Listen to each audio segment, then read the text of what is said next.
Sketching any portrait always starts with the big shapes, so that's why you can see me mapping out the big shapes with a Procreate software on my iPad, just to make sure I know where the shapes are.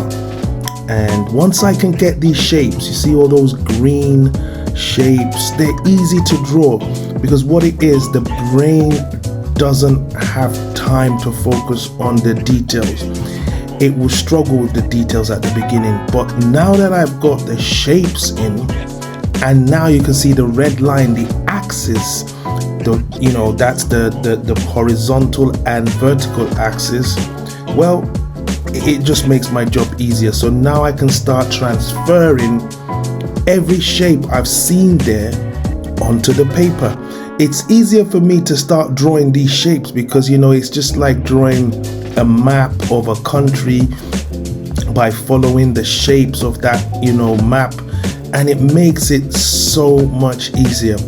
This is the technique I even use when sketching from life, and I gauge things from just looking at shapes, not the features, not eyes, not nose, but major shapes with boundaries.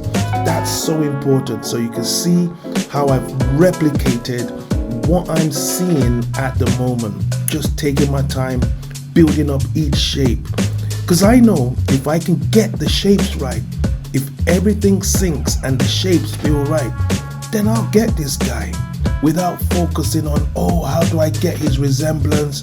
How do I make him look like him? No, that's irrelevant at the beginning. Now I'm going for the darks. This is so important. I want to make sure that I shade in everything that is dark. Dark lines. Some lines have more weight than others, and that's exactly what I'm doing now. So it's all about the lines that are heavier. Some lines you're going to notice they carry weight because they're underneath something, or they are attached to something and it casts a shadow. So all the dark lines are what I'm dealing with at the moment. I use the side of the pencil. It feels like a brush stroke. You can see how I'm going into this and making it have that feeling of tone, and I start with the dark tones. Then I went in for heavy lines, the lines that really carry weight. After that, I went into the darks, and now I'm blocking in the mid-tones. These are the tones, some people call them half tones.